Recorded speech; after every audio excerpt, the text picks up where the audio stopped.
Bien entendu, à mes collaborateurs de la primature. Dans mes propos liminaires, je voudrais très humblement exprimer toute ma gratitude et ma reconnaissance à son Excellence le colonel Assimi Goïta, président de la transition, chef de l'État, il y a un peu plus de 2 semaines, qui m'a confié la charge d'assurer l'intérim de son Excellence le docteur Choguel Kokala Maïga, Premier ministre, et qui est empêché en ce moment. J'en suis très conscient. Servir son pays à ce niveau de responsabilité est une grande marque de confiance et je demeure convaincu également qu'il s'agit d'un privilège et d'un honneur. Également, assurer l'intérim d'un homme engagé, déterminé, dévoué, combatif pour la refondation du Mali et doté d'une expérience politique avérée comme le docteur Choguel Kokala Maïga n'est pas une sinécure. Mais je ne doute pas que grâce à l'accompagnement de mes collègues membres du gouvernement, de nos collaborateurs qui sont dans les différents départements ministériels, de l'ensemble du peuple malien et avant tout de l'accompagnement de Dieu le Tout-Puissant, je pense que nous réussirons à relever les objectifs qui nous ont été assignés. Je voudrais également saisir cette occasion pour souhaiter un prompt rétablissement du fond du cœur au docteur Choguel Kokala Maïga et souhaiter également son retour rapide parmi nous, à la tête de l'exécutif, pour conduire cette transition. Avant de répondre à vos questions, je voudrais ici rappeler et rassurer notre opinion que la mise en œuvre du plan d'action gouvernemental demeure la seule boussole du gouvernement, en particulier durant cette période d'intérim. Donc en fait, les objectifs ne changeront pas.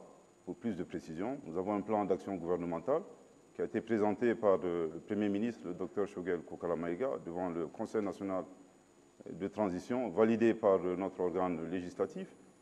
À titre de rappel, ce plan d'action gouvernemental a été élaboré à partir de la lettre de cadrage de son Excellence le colonel Assimi Goïta, président de la transition, chef de l'État.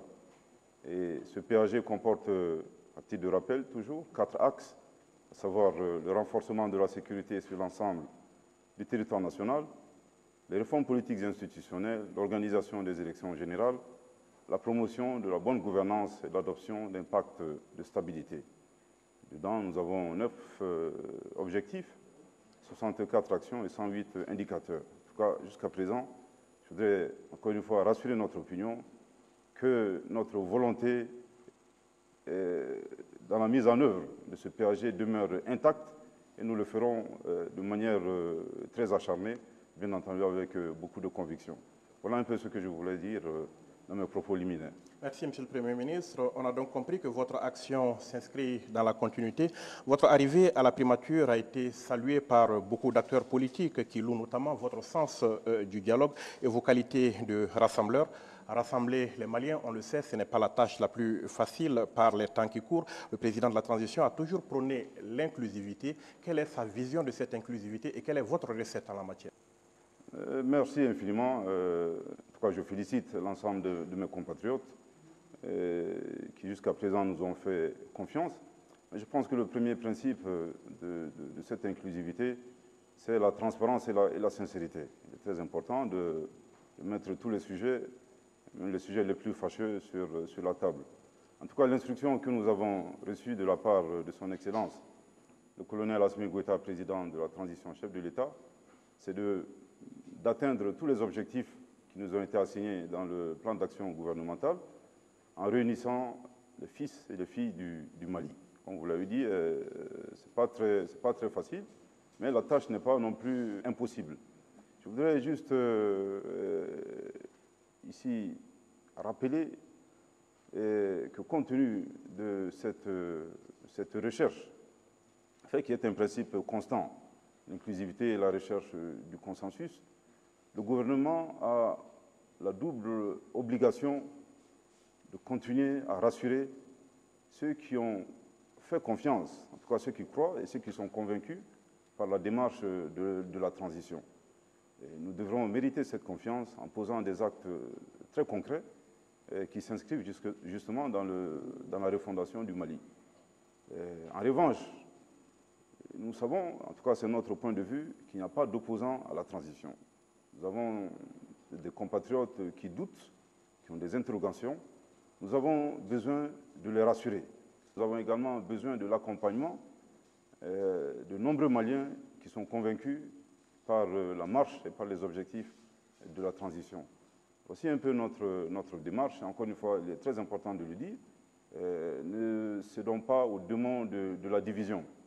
Quand nous sommes divisés, nous sommes fragiles, nous sommes vulnérables.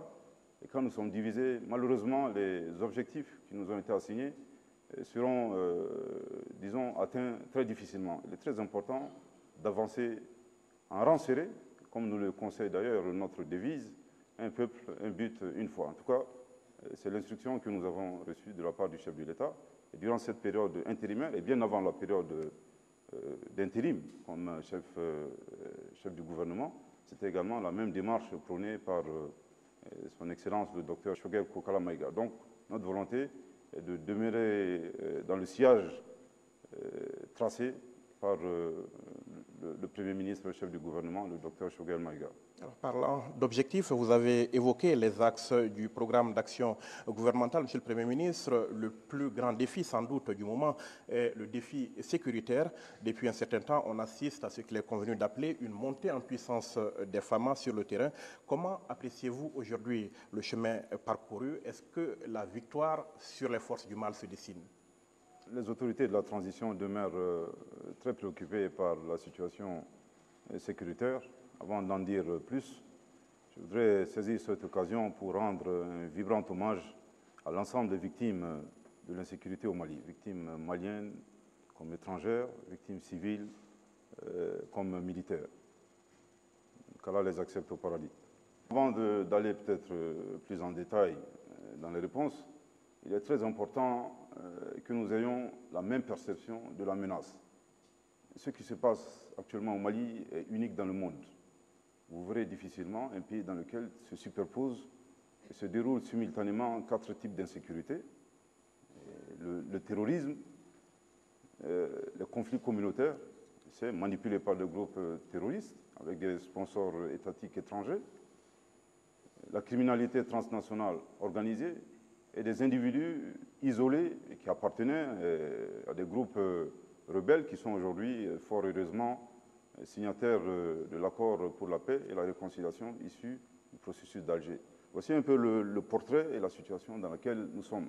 Comme je l'ai dit, il s'agit d'une situation unique et exclusive, pas facile, mais nous sommes déterminés à inverser la tendance et à sécuriser notre pays et bien entendu préserver notre intégrité territoriale. La montée en puissance de nos forces de défense et de sécurité n'est pas une illusion, c'est une réalité.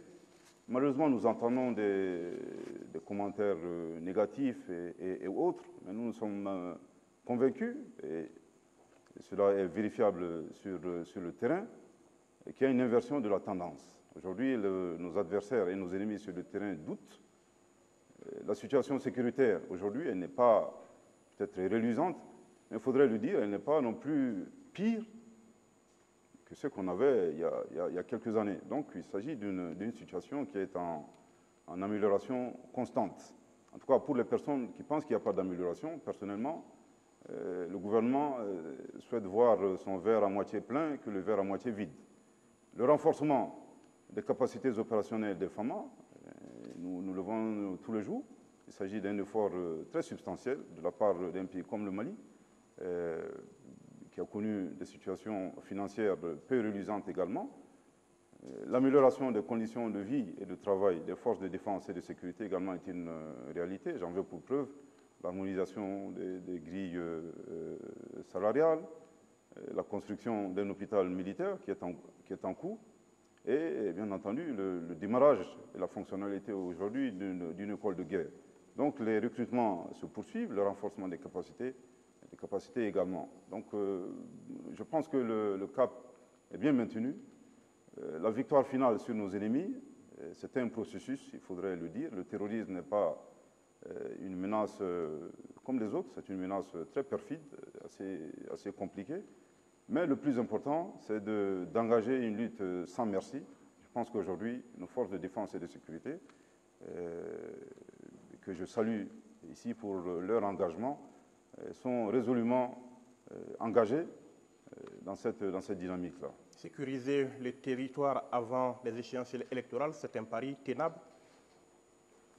Absolument. Comme vous l'avez dit, c'est une sécurisation. C'est un processus, comme je l'ai dit. Il est important d'atteindre un niveau de sécurité très appréciable qui permettrait à nos compatriotes de pouvoir voter en toute quiétude et en toute tranquillité. Mais encore une fois, comme je l'ai dit, la lutte contre l'insécurité est une lutte qui sera longue. Et j'insiste, ce qui se passe actuellement au Mali est une situation unique et exclusive. Mais je pense que toutes les actions qui sont en cours, en tout cas nous l'espérons, produiront des effets spectaculaires. Monsieur le Premier ministre, la transition en cours a fait le pari de refonder le Mali. Un autre axe majeur du programme d'action gouvernementale, ce sont donc ces réformes politiques et institutionnelles engagées. La nouvelle loi électorale qui institue l'EJ a été votée et promulguée. La commission de rédaction de la nouvelle constitution est à pied d'œuvre. Est-ce qu'à la date d'aujourd'hui, on peut dire que le train des réformes est véritablement lancé? Je voudrais ici rappeler la vision des autorités de la transition concernant la refondation. La transition, notre transition est une transition refondatrice. On l'a toujours dit à l'issue des assises nationales de la refondation, conformément aux aspirations de notre peuple, c'est de mener des réformes politiques et institutionnelles prioritaires avant d'organiser des élections. En tout cas, ceci demeure notre cap. Conformément à cette vision, 2 chronogrammes ont été élaborés par le gouvernement de transition, un chronogramme des réformes politiques et institutionnelles, ensuite un chronogramme des élections. Le cap est bien maintenu. Je pense que depuis le mois de juin, nous pouvons l'attester. Tous les éléments préparatoires à ces réformes politiques et institutionnelles ont été, je dirais, mis en place. Je parle peut-être à titre d'exemple de la mise en place de la commission chargée de l'élaboration de la nouvelle constitution, de la mise en place du comité indépendant qui est chargé du suivi et évaluation des assises nationales, des recommandations des assises nationales de la refondation. Ceci également est un indicateur très fort des volontés de nos plus hautes autorités de veiller à l'exécution très stricte de toutes les recommandations des assises nationales de la refondation, afin que ces recommandations ne restent lettres mortes. Comme je l'ai dit, le processus est bien engagé et je pense que dans les semaines à venir, cette commission qui relève du président de la transition nous dira un peu quel est le premier draft qui sera notre nouvelle constitution. Le CNCR également a commencé ses activités. Pour les autres aspects de réforme politique et institutionnelle, il y a eu un démarrage. Vous avez mentionné l'adoption, puis la promulgation de la loi électorale par le président de la transition. Voilà autant d'indicateurs, en tout cas qui prouvent à suffisance que les réformes politiques et institutionnelles sont en marche. Parmi les aspirations profondes, il y avait bien évidemment la mise en place de cette autorité indépendante de gestion des élections que la nouvelle loi électorale institue d'ailleurs, sauf que sa mise en place fait couler beaucoup d'encre et de salive. Est-ce que le processus, il a du plomb dans l'aile aujourd'hui? Est-ce qu'il marche comme vous le souhaitez? Je pense que le processus est bien engagé. Il faudrait quand même féliciter, sans aucune démagogie, la détermination de son Excellence le colonel Assimi Goïta, président de la transition. Vous savez, la mise en place d'un organe unique indépendant de gestion des élections a été une revendication très forte de la classe politique et des organisations de la société civile. Malheureusement, cette mise en place a été, je dirais, butée à plusieurs difficultés. Aujourd'hui, grâce à Dieu et grâce à la volonté politique forte, elle est une réalité. Et derrière cet organe, la mise en place de cet organe, il y a une philosophie. La philosophie, c'est de mettre, disons, de veiller d'abord à la crédibilité du scrutin, à prévenir toute fraude et surtout à réduire, sinon minimiser, le rôle des pouvoirs publics ou de l'administration dans le déroulement des élections. Je pense qu'aujourd'hui, c'est une réalité. Lorsqu'on regarde la loi électorale, le rôle confié au ministère de l'administration est un rôle, je dirais, un rôle accessoire et un rôle secondaire. Aujourd'hui, le rôle du ministère de l'administration territoriale et de la décentralisation est d'appuyer l'EGE, l'Agence indépendante de gestion des élections. Et fort heureusement, grâce à cette loi, les représentants de l'État, sous-préfet et préfet au gouverneur, ou le ministre de l'administration lui-même n'interviennent à aucun moment dans la gestion des résultats. Et je peux également vous dire qu'il n'appartient plus au ministre de l'administration territoriale et de la décentralisation de proclamer les résultats provisoires. Donc toutes ces compétences ont été transférées à l'autorité indépendante de gestion des élections. Dans sa mise en place, suivant un chronogramme, vous savez, il y a deux types d'acteurs. Nous avons des acteurs dans le collège de l'EGE qui sont désignés par le pouvoir public. 3 par le président de la transition, 2 par le président du CNT, 1 par le Premier ministre, 1 par le président du Conseil économique et social et un autre par le président du Haut Conseil des collectivités territoriales. Et de l'autre côté, les partis politiques doivent désigner 4 et les organisations de la société civile 3. Dans ce processus de désignation, nous avons échangé en collaboration avec le ministère de la refondation, chargé des relations avec les institutions, et du ministre délégué auprès du Premier ministre, chargé des réformes politiques et institutionnelles, avec la classe politique et les organisations de la société civile durant plusieurs heures. Comme je l'ai dit, le constat que nous avons dégagé à l'issue de ces concertations, c'était l'absence de consensus. L'absence de consensus, il appartenait pour gérer et le chronogramme et surtout veiller à la crédibilité de l'administration, de prendre nos responsabilités. Je voudrais ici rappeler que le ministère de l'administration territoriale et de la décentralisation assure la tutelle sur les partis politiques et sur les organisations de la société civile. Compte tenu de cette tutelle, le gouvernement avait l'opportunité d'agir par voie réglementaire et de choisir à leur place les représentants des partis politiques et les représentants des organisations de la société civile. Encore une fois, la démarche d'inclusivité, la recherche du consensus et surtout le respect de l'impartialité et de la neutralité de l'administration nous ont poussé à faire une proposition, à nos plus hautes autorités, proposition qui a été validée, c'était de confier le processus de désignation des représentants des organisations de la société civile et des partis politiques à un huissier commissaire pour veiller à la transparence, bien entendu par le tirage au sort. C'est vrai qu'il y a beaucoup d'inquiétudes, mais je voudrais ici rassurer nos compatriotes. D'abord que les personnes qui ont été tirées au sort sont des Maliens. C'est le plus important. C'est des Maliens comme nous tous. Et c'est également des représentants de partis politiques et des représentants d'organisations de la société civile. Nous ne devons pas, évidemment, tirer les gens au sort, disons, de manière irrationnelle. Il y avait certains critères qu'il fallait satisfaire, notamment un niveau intellectuel minimum, et le baccalauréat, bien entendu, d'autres expériences professionnelles attestées par leur curriculum vitae et par des attestations. Voilà un peu comment s'est déroulé le processus. Encore une fois, je voudrais vraiment rassurer la classe politique ou ceux qui ont des doutes par rapport à la fonctionnalité de l'EGE. Comme je l'ai dit, on avait 2 impératifs. L'impératif du temps, pour reprendre une expression de l'honorable président du Conseil national de transition, le temps demeure malheureusement notre principal ennemi. Nous n'avons pas de temps, donc on ne peut pas se donner le luxe d'être empêtré, disons, dans un processus de désignation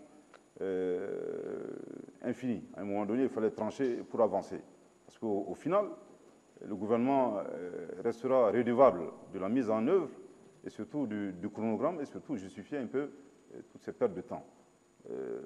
Également, leur rassurer que la mise en place de l'EGE ou la fonctionnalité de l'EGE ne constitue pas en tant que tel le scrutin proprement dit.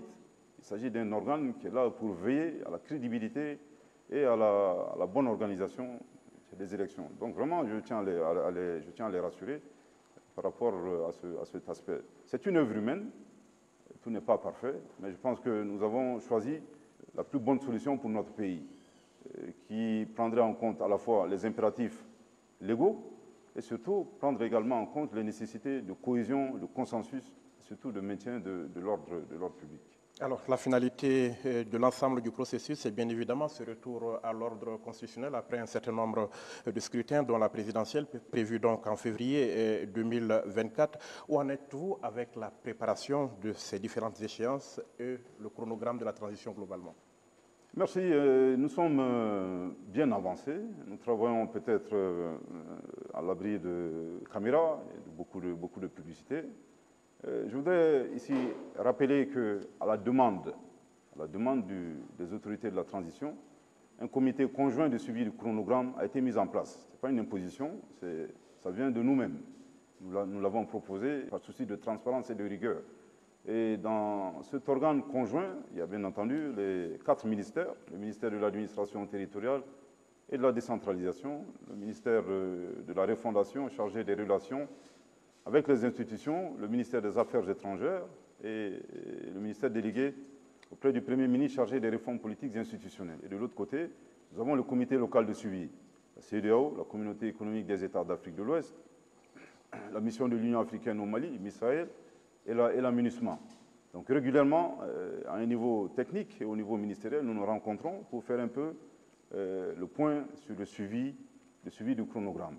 Voilà un peu, en tout cas, une preuve de transparence et une preuve supplémentaire de notre volonté à tenir le chronogramme et surtout à aller vers des élections qui consacreraient le retour à un ordre constitutionnel. Très bientôt, les comités de pilotage regroupant différents départements ministériels commenceront leurs travaux dans le cadre de la préparation technique et matérielle des élections. Parlons donc, Monsieur le Premier ministre, de coopération sous-régionale et internationale. Vous êtes désormais considéré comme la voix de la rupture avec la France.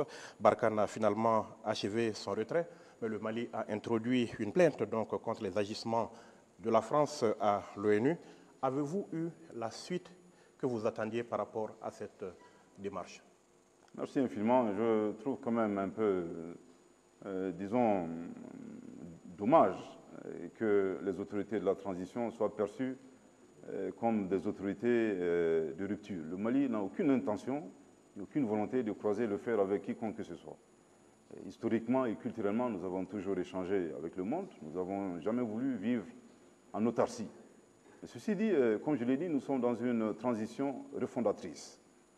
Et le président de la transition, son Excellence le colonel Assimi Goïta, président de la transition, a dégagé 3 principes qui guident l'action publique au Mali. Le premier principe, c'est le respect de la souveraineté nationale. Le deuxième principe, c'est le respect des choix stratégiques et des choix de partenaires opérés par le Mali. Et le troisième principe, c'est la prise en compte des intérêts vitaux du peuple malien dans toutes les décisions qui seront prises. Contrairement à cette perception, je voudrais dire que loin de nous toute volonté de nous autoflageller, mais lorsque vous regardez les différentes recommandations des assises nationales de la refondation, 99% des recommandations concernent d'abord et avant tout nous-mêmes, les Maliens. Donc il y a une volonté d'améliorer la gouvernance, une volonté d'imposer beaucoup plus de rigueur. Donc nous n'avons, encore une fois, je le dis, nous n'avons aucune volonté de rupture. Mais ceci dit, ce que nous disons à nos partenaires, c'est un principe élémentaire de morale, disons, dans la vie, c'est de ne pas essayer de nous imposer ce qu'eux-mêmes ne souhaiteraient pas qu'on leur impose. C'est très important de le dire. Ceci dit, mais encore une fois, nous le disons, et on l'a dit dans tous nos communiqués, nous sommes ouverts à tous les partenaires, à condition que ces partenaires respectent ces 3 principes, comme je l'ai dit, qui guident l'action publique au Mali. Je prends les différentes organisations que vous venez de mentionner. Le Mali était un pays membre fondateur de la Communauté économique des États d'Afrique de l'Ouest. Mais malheureusement, le Mali a été injustement victime de cette organisation. Ça fait 10 ans que nous faisons face à une forme très complexe d'insécurité. Moi, j'aurais bien voulu que la CEDEAO, en tout cas, nous apporte une aide substantielle, une aide conséquente et tangible sur le plan opérationnel pour faire face à cette insécurité. Au lieu de cela, nous avons été surpris par des sanctions inédites, illégales et illégitimes et inhumaines prise à l'encontre du Mali pour la simple raison que nous avons décidé de mener une transition refondatrice conformément aux aspirations de notre peuple. Mais je voudrais ici vous faire une confidence. Il a fallu beaucoup de sagesse de la part de nos plus hautes autorités pour ne pas rompre avec la CEDEAO. Et nous avons perçu le piège qui était tendu. C'était de la part de certains acteurs d'utiliser la frustration du Mali pour nous pousser nous-mêmes à fragiliser ces institutions et ces communautés économiques régionales comme la CEDEAO. Je crois que nos plus hautes autorités ont bien perçu le piège et surtout se sont remémorés du lourd héritage du Mali. Le Mali est héritier de grands acteurs, de grandes figures du panafricanisme. Et pour cette raison, je pense que nous avons décidé d'agir autrement avec la CEDEAO. Pour revenir à cette question que je vous ai posée par rapport à la France, la plainte devant l'Organisation des Nations Unies, quelle suite est-ce que vous avez reçue? Est-ce que vous êtes satisfait du traitement réservé à ce dossier? Merci. Pour parler de la France, je voudrais aussi rappeler, nous avons toujours dit aux autorités françaises. D'abord, ici au Mali, nous faisons très clairement la différence entre les autorités françaises actuelles en place et le peuple français que nous respectons énormément. En tout cas, ces autorités se sont rendues coupables de beaucoup de choses. Les violations intempestives de notre espace aérien. Je ne pense pas qu'il y ait un seul aéronef malien qui a une fois violé l'espace aérien de la France. On ne peut même pas l'imaginer. Autrement, on sait que la réaction aurait été autre. Ensuite, il faudrait rappeler le contexte. C'est la France, pour reprendre l'expression du Premier ministre, le Dr Choguel Kokala Maïga, qui a décidé de nous abandonner en plein vol, en mettant fin à cette coopération de défense qui nous liait sans avertissement, sans plan et sans nous prévenir. Suite à ce départ, nous avons été désagréablement surpris par des violations intempestives des aéronefs français qui violaient régulièrement notre espace aérien. Mais en plus de cela, et on le dit vraiment sans aucune démagogie, sans aucune manipulation, ces autorités se sont également rendues coupables de fournir des renseignements et des armes à des groupes terroristes. Ce qui est inimaginable de la part d'un pays qui est un membre permanent du Conseil de sécurité des Nations Unies, donc il y a un droit de veto. Nous avons introduit une plainte avec des preuves à l'appui. En tout cas, tous les cas de violation ont été présentés, bien documentés. Et nous avons bien entendu d'autres preuves qui seront présentées, en tout cas nous l'espérons, à la suite de cette session spéciale du Conseil de sécurité des Nations Unies, que nous appelons de tous nos voeux. Il est très important que la communauté internationale et que le monde découvre comment un État membre du Conseil de sécurité des Nations Unies, Conseil de sécurité qui assure la responsabilité principale du maintien de la paix et de la sécurité internationale, se comporte. Il faudrait le dire, ce n'est pas des choses acceptables. Je pense que si nous tenons à assurer la pérennité du mécanisme de sécurité collective, il est très important qu'on nous donne l'occasion, d'ailleurs nous ne demandons que cela, l'occasion de présenter des preuves que nous avons et qui incriminent la France. Et vous espérez que cette réunion du Conseil de sécurité, elle aura lieu? Absolument, nous l'espérons. En tout cas, nous ferons tout pour qu'elle ait lieu. Nous sommes étant membres des Nations Unies et c'est un droit.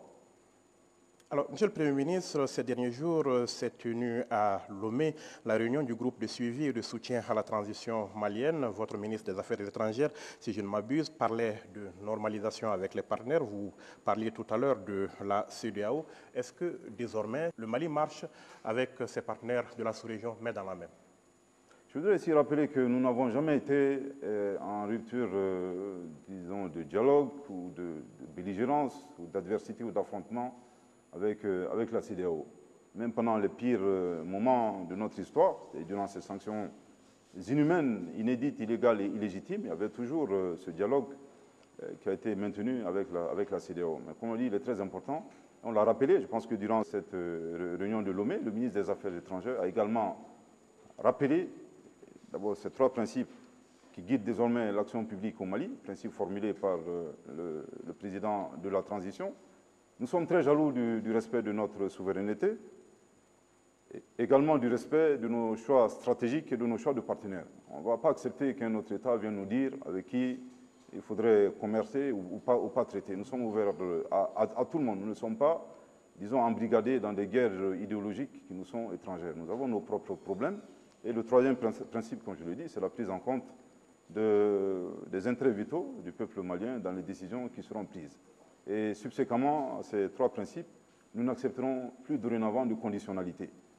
Donner de l'aide et imposer d'autres aspects en matière de gouvernance qui portent atteinte à ces trois principes. Je pense que durant cette réunion de Lomé, le ministre des Affaires étrangères l'a éloquemment rappelé. Encore une fois, je le dis, nous n'avons aucune volonté de vivre en autarcie. Le Mali a 7 voisins. Déjà, sur le plan géographique, on ne peut pas vivre en autarcie. Je pense que de par notre histoire, nous avons toujours échangé avec le monde. Et nous, encore une fois, je le répète, nous n'avons aucune volonté de croiser le fer avec quiconque que ce soit, certainement pas avec nos voisins de la CEDEAO. Le Mali est un État membre fondateur de cette CEDEAO. Mais il est important, comme je l'ai dit, dans les années à venir, que la CEDEAO elle-même fasse sa mue. Il est très désagréable qu'une organisation qui a été mise en place pour des questions d'intégration, pour rehausser le niveau de vie de nos populations, malheureusement, se fasse instrumentalisée par des puissances extérieures. La réunion de Lomé s'est achevée visiblement sur une note de satisfaction. Quels sont les enseignements que vous pouvez en tirer par rapport à l'engagement de la communauté internationale en faveur du Mali?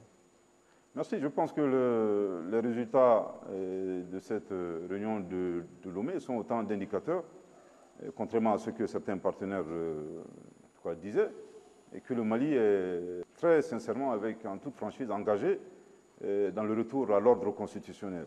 Je pense que durant cette réunion de Lomé, les gages et toutes les garanties ont été données à nos différents partenaires. Les progrès qui ont été accomplis, les acquis dans le cadre de la refondation ont été présentés par les ministres qui étaient présents, le ministre des Affaires étrangères, le ministre de la refondation, le ministre de l'économie et des finances, Madame le ministre délégué auprès du Premier ministre chargé des réformes politiques et institutionnelles et le ministre de la réconciliation nationale.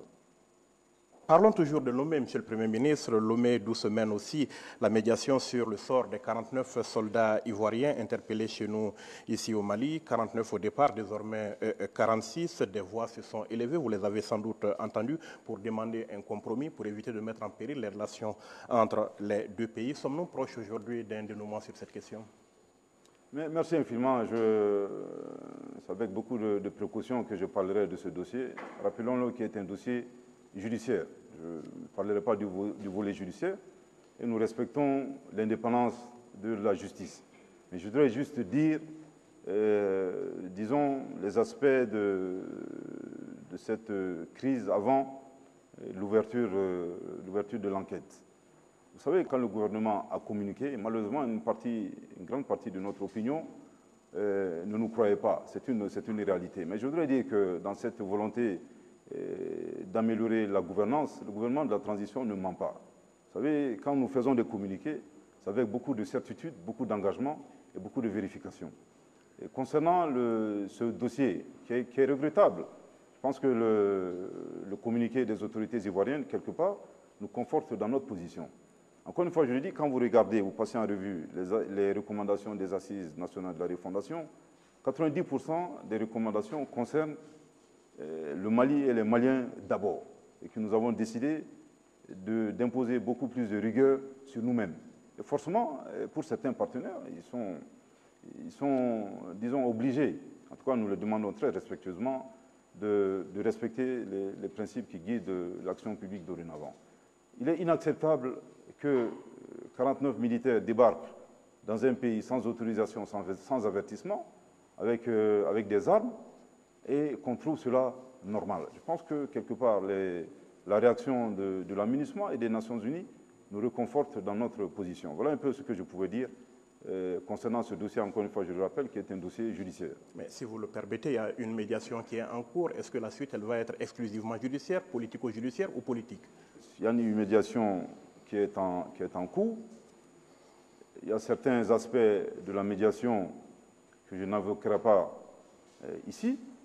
Mais je voudrais dire d'abord la nature hautement judiciaire du dossier. Concernant la Côte d'Ivoire, qui est un pays frère, qui est un pays ami, avec lequel nous n'avons aucune volonté de croiser le fer, je pense que restons toujours sur le plan judiciaire.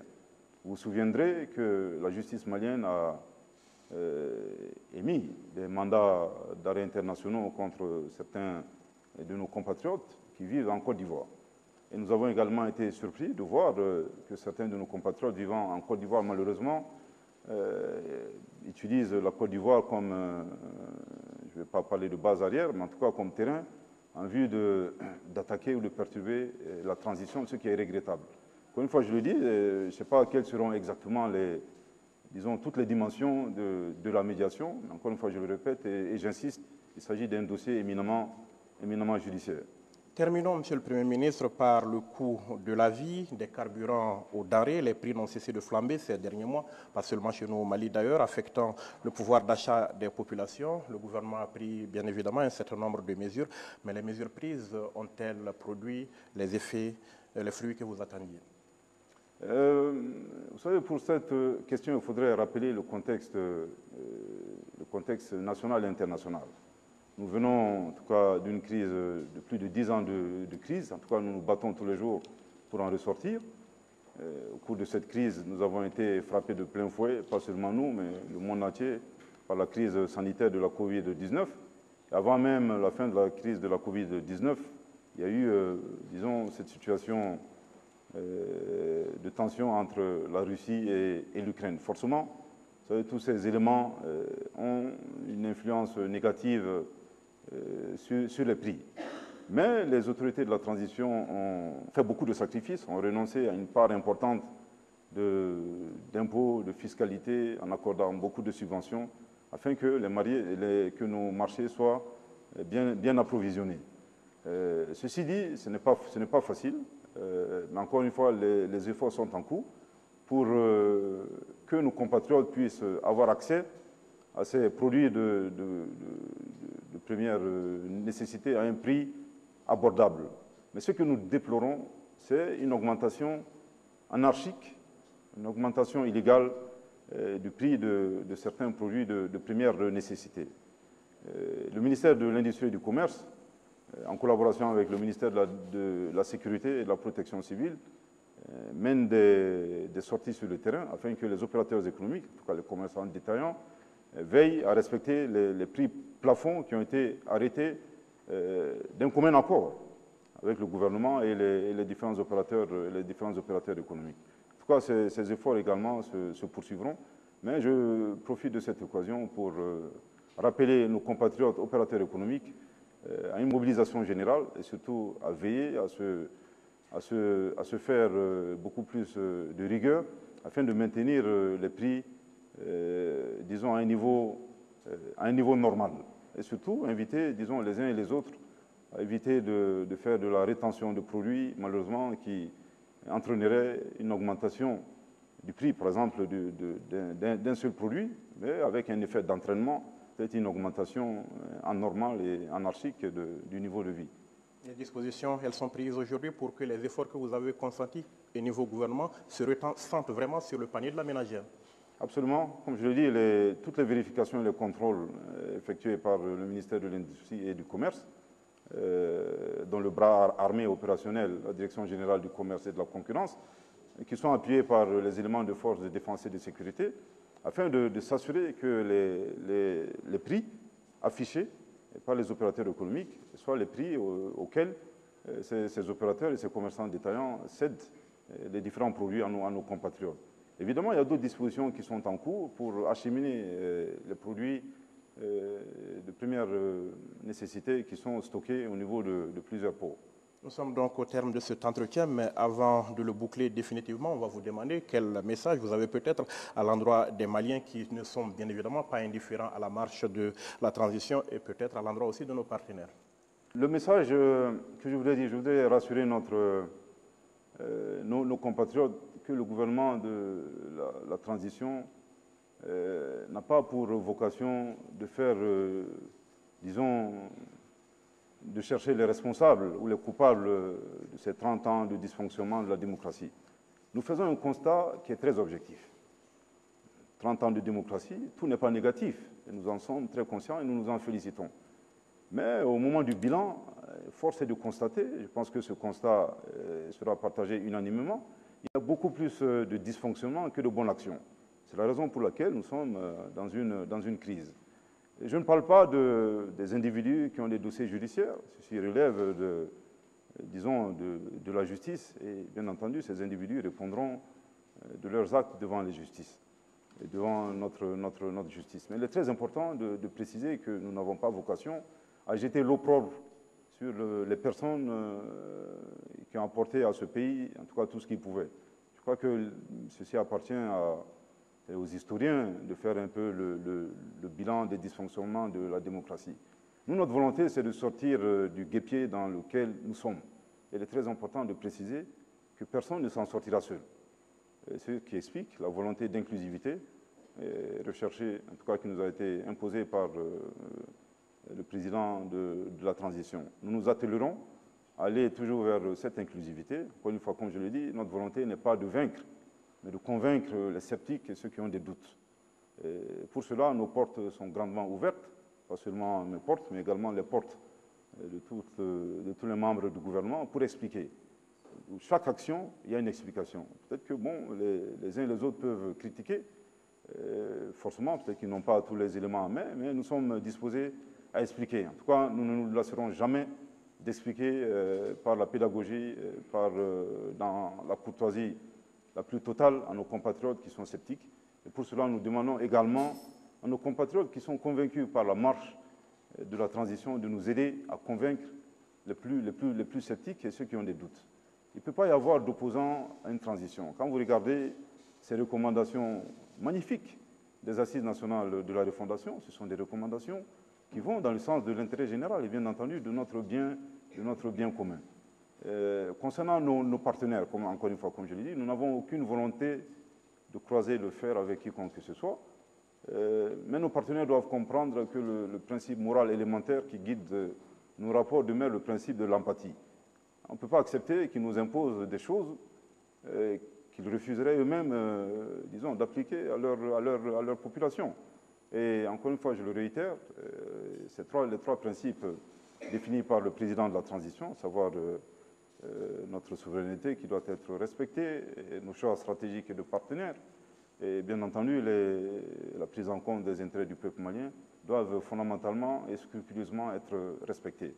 Mais encore une fois, nous sommes ouverts, le Mali est un peuple ouvert, qui est un peuple très hospitalier. Nous n'avons aucune volonté de vivre en autarcie, en particulier dans un siècle, dans un monde mondialisé, dans lequel l'espace et le temps ont tendance à se confondre. Merci, Monsieur le Premier ministre, d'avoir répondu à nos questions. Merci. Mesdames, Messieurs, chers téléspectateurs, chers auditeurs, c'était là un entretien spécial avec le Premier ministre par intérim, le colonel Abdoulaye Maïga. Merci de nous avoir suivis. Passez d'excellents moments en compagnie des programmes de l'ORTM.